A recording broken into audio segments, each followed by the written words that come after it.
Ottignies-Louvain-la-Neuve accueillera un festival plein de sens. En février 2010, le Festival des Voix de la Liberté. Il cherche à conscientiser les jeunes sur le respect des droits de l'homme. À Ottignies toujours, la résidence Lennox fête son quart de siècle, l'occasion de mettre en lumière cette institution d'accueil pour personnes souffrant d'épilepsie. La bibliothèque de la communauté française de Nivelles a organisé une formation bien utile à l'approche des fêtes, comment choisir et aussi raconter des livres pour enfants. Madame, Monsieur, bonsoir. Du 8 au 15 février 2010 se déroulera à Ottignies, à Louvain-la-Neuve, le 3e festival Les Voix de la Liberté. Ce festival, qui conscientise, est le fruit d'une collaboration entre diverses associations, ONG, pouvoirs publics et citoyens engagés. Une ASBL a d'ailleurs été créée pour gérer les aspects organisationnels de cette opération. Objectif principal, attirer l'attention des jeunes sur le respect des droits humains. On découvre ce projet avec Sophie Vogler et Dominique Tourné. La libération d'Ingrid Betancourt a été une joie immense et un certain but, au-delà duquel, encore aujourd'hui, il faut œuvrer pour soutenir la population colombienne, une population qui souffre. 10% a dû fuir la guerre dans l'indifférence générale. Il y a 4 millions de déplacés internes qui s'agglutinent dans les bidonvilles autour de Bogota, de Cali ou de Medellín. Il y a 3 000 séquestrés, ça nous le savons.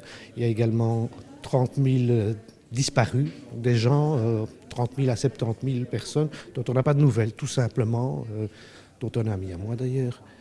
Et je crois que depuis la libération d'Ingrid, on n'en parle plus. C'est pour cette raison qu'il est important d'organiser le festival Les Voix de la Liberté.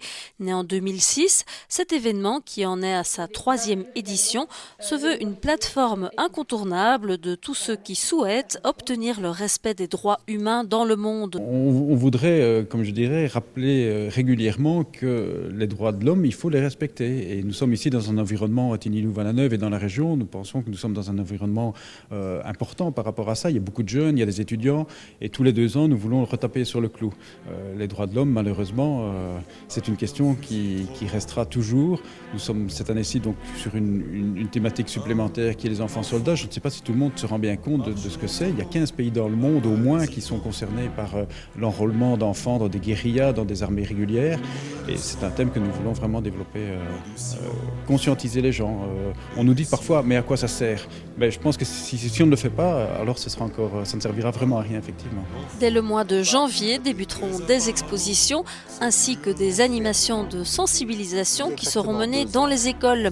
En février, 3 concerts figurent au programme, dont celui de clôture, lundi 15 février à l'Aula Magna. Il sera présenté par Adrien Jovenot.